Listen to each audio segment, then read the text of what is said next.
Ey mənim sirdaşım, duyğulu dəniz, bu gecə qoynuna qonaq gəlmişəm.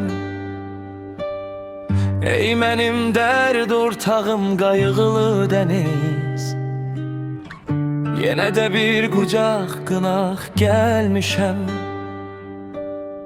Aç mənə qoynunu, qoy sənin olum. Sahiller, ləpələr bizi qısqansın. Səninlə qocalım, səninlə ölüm.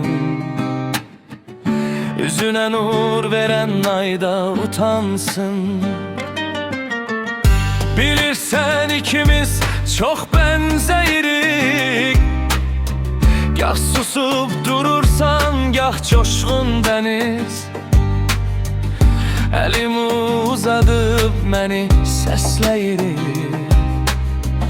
məni soraqlayır bu susqun dəniz. Bu gecə qoyunumda qoy itim batım. Geriyə qaytarma, mən sənin olum. Sənin sularında yazım yaradım.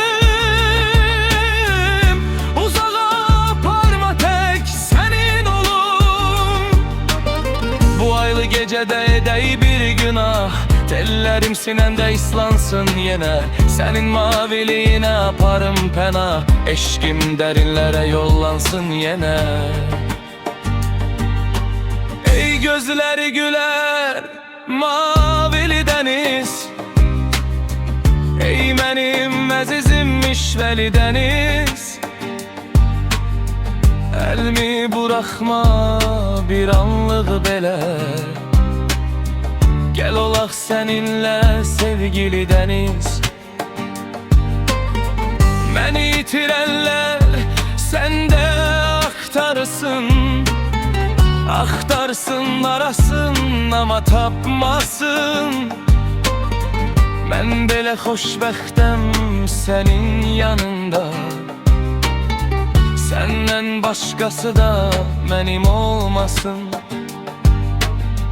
Senle ikimizi ayırmasınlar, kalmaram bir anda sensiz ölərəm.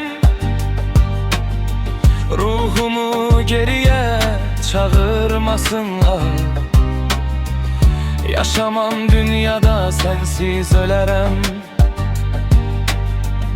Qarqarım yox olum, qarışım sənə.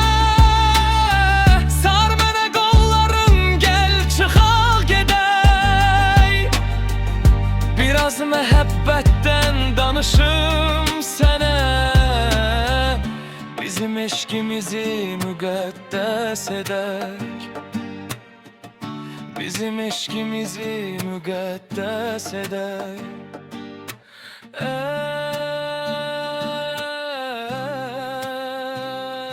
Səni gözləyirəm, gəl mənim dəniz.